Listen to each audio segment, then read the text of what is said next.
Justement, l'éducation passe par la formation et nous savons bien évidemment que avant de pratiquer, parce que nous sommes là pour la pratique, justement, il faut beaucoup de théorie. Et cette théorie vient de l'enseignement, de la formation. Donc évidemment, l'éveil de la jeunesse en Afrique ne peut que passer par la formation. Alors, je vais justement consulter Madame Imène Chabi, qui est consultante en géopolitique et veille stratégique, pour savoir justement comment affirmer cette souveraineté économique et privilégier la rupture ou la négociation en Afrique. Donc bonsoir à tous, excellents chers invités. Permettez-moi avant tout donc de revenir sur la notion de souveraineté économique. Alors la souveraineté économique désigne avant tout la capacité d'un État à décider de son avenir économique et cela en toute autonomie. Cela suppose donc le contrôle des ressources stratégiques, une indépendance financière, une capacité industrielle, une souveraineté monétaire et surtout une liberté de définir sa politique commerciale. Alors aujourd'hui, le continent africain fait face aussi à une recomposition géostratégique. L'Afrique est devenue un véritable terrain d'enjeu pour les puissances, notamment les pays du BRICS. Ici, certains pays, donc, notamment africains, vont décider d'adopter des stratégies différentes, et cela pour affirmer leur souveraineté économique. Alors certains vont choisir donc une négociation avec une ouverture maîtrisée, d'autres vont plutôt opter pour une rupture un peu plus radicale. Alors, je vais donc illustrer mes propos à travers deux exemples. Prenons tout d'abord le cas du Maroc. Alors, le Maroc illustre clairement une stratégie de réforme par la négociation. Le pays a adopté une diplomatie dite multilatéraliste, parfois polymorphe. Il conclut donc des accords de libre-échange aussi bien avec les pays de l'Union européenne, les pays arabes, les pays africains, mais aussi les pays du BRICS. Ainsi, cette ouverture reste pour autant encadrée. Pourquoi ? Parce que le Maroc a aussi une volonté de défendre ses intérêts stratégiques, mais dans le même temps, il privilégie aussi une ouverture auprès d'autres pays. Alors c'est le cas en 2020, il y a eu un déséquilibre commercial avec un accord de libre-échange qui avait été signé avec la Turquie. Alors le Maroc a décidé ici donc de renégocier ces accords de façon aussi à exclure certains produits, notamment de textiles turcs, de l'exonération douanière. Par ailleurs, le Maroc a imposé donc aux sociétés turques de s'approvisionner auprès de fournisseurs en local. Donc on voit bien au final que l'on peut aussi négocier, mais être ferme notamment dans certains accords. Deuxième exemple, et je vais prendre l'exemple un peu radical qui est celui de Niger. Comme vous le savez, le Niger, depuis juillet 2023, une junte militaire a pris le pouvoir. Alors, bien évidemment, c'est une ambition puisque c'est une véritable rupture, notamment diplomatique, avec notamment les pays alliés traditionnels, notamment la France ou certains pays de l'Union européenne. Et ce réalignement diplomatique va donc créer des conséquences ici pour le pays. En effet, dans une volonté aussi, notamment donc de reconquérir un petit peu et d'avoir la maîtrise des ressources, notamment stratégiques, que sont l'uranium, l'or, mais aussi notamment le pétrole, parce que le Niger est riche aussi en pétrole, ils vont remettre en cause certains accords qui avaient été signés, notamment avec une société française, Orano, ancienne Imoaren SA, concernant la mine de la Somaïr. Aujourd'hui, donc, ils souhaitaient aussi la nationaliser. Récemment, une sentence, notamment du tribunal arbitral, vient de donner raison à la société Orano.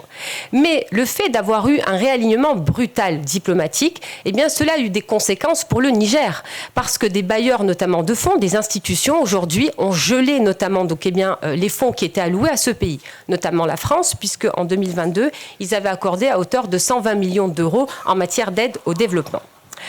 Alors, concernant notamment la réponse à la question « faut-il rompre ou négocier ?», on pourrait dire que la réponse ici ne peut être tranchée. Pourquoi ? Parce que chaque pays va agir en fonction de ses intérêts stratégiques, de ses capacités nationales, mais surtout du contexte géopolitique dans lequel il évolue. Je dirais plutôt qu'il faut adopter ici une stratégie plutôt pragmatique et graduelle, fondée sur une négociation ferme, bien évidemment, mais surtout, un pays doit être prêt avant de rompre, notamment de manière ciblée, certains secteurs stratégiques. Enfin, il est aussi important de renforcer ses capacités nationales en termes d'industrie, d'éducation et de finances. Alors je vous dirais que ici, la souveraineté économique est avant tout une construction progressive, mais qui est aussi à la croisée du courage politique et du réalisme géostratégique. Je vous remercie. Vous avez respecté votre temps de parole. Alors, Madame Imène, nous revenons vers vous justement pour vous consulter. Et oui, on vous consulte parce que vous êtes notre consultante ce soir en géopolitique et en veille stratégique. Alors, dites-nous, l'Afrique peut-elle, dans ce contexte, par une mobilisation collective, rééquilibrer les règles économiques internationales, selon vous ? Alors déjà, on doit poser un constat puisque de plus en plus de pays africains appellent à une réforme profonde, que ce soit des règles financières, économiques, internationales, car elles sont jugées parfois inadaptées, voire rigides, ou voire même inadaptées aussi aux réalités économiques et du terrain. Alors cela concerne le cas de la dette. En 2012, il y avait 9 pays africains qui étaient endettés. En 2025, on en a 25 aujourd'hui qui sont non seulement considérés comme surendettés et voient au risque. Alors, on a essayé notamment, à travers les efforts du G20, notamment le cadre commun, de mettre en place aussi un processus de restructuration. Cependant, ce mécanisme est considéré plutôt lent, opaque, voire inefficace. C'est le cas, par exemple, de la Zambie, qui a attendu 2 ans pour obtenir un accord partiel avec ses créanciers, notamment avec la Chine.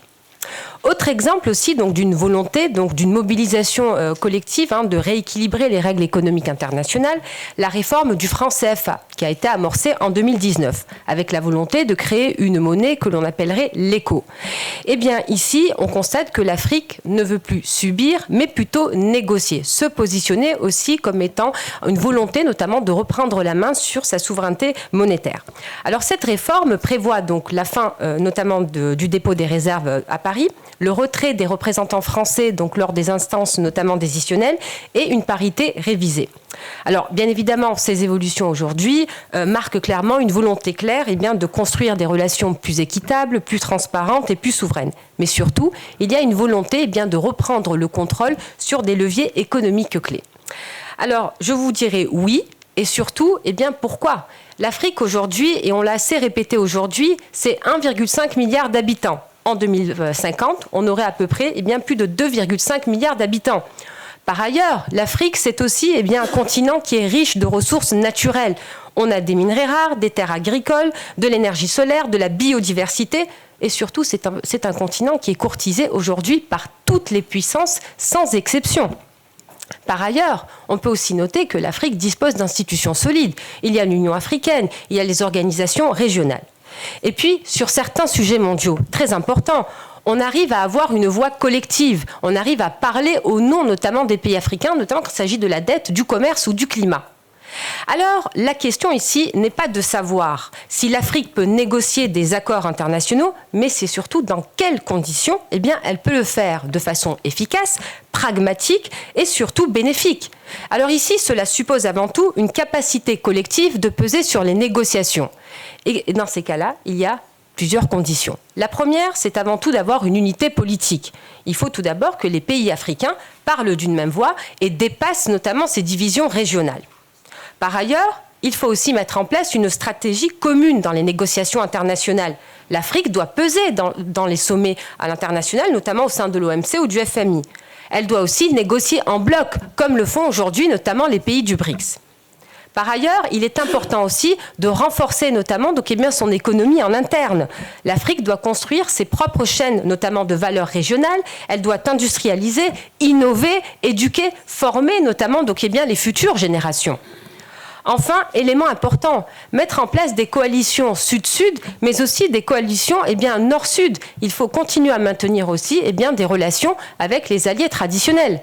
Car on voit arriver notamment les Russes, les Chinois, les Indiens, mais ils ont une autre forme aussi de politique que l'on ne connaît pas. Et surtout, je peux parler notamment de la Chine, puisque je les ai vus faire, notamment en Afrique, parfois très peu de développement économique et social. Alors, je vous dirais, oui, l'Afrique peut rééquilibrer les règles économiques et internationales, mais à 3 conditions. Il faut tout d'abord avoir une vision partagée du développement, élément important. Sans vision stratégique, on ne va nulle part. Par ailleurs, les pays doivent être stables politiquement et sécuritairement. S'il n'y a pas de sécurité, comment vous pouvez garantir la bonne exécution d'un projet ? Enfin, important aussi, les pays doivent mettre en place des réformes structurelles en interne, d'un point de vue notamment, donc on en a parlé, la mise en place de réformes institutionnelles, une gouvernance transparente, la lutte contre la corruption. Et puis, je voudrais terminer par un élément important. Vous aviez évoqué à plusieurs reprises la diplomatie économique. Mais on ne peut pas envisager la diplomatie économique sans aussi prendre en compte que le continent africain est aussi un enjeu en termes de guerre économique. Et ça, c'est un élément important aussi à prendre en compte dans les décisions futures des pays africains. Je vous remercie infiniment pour cette brillante intervention qui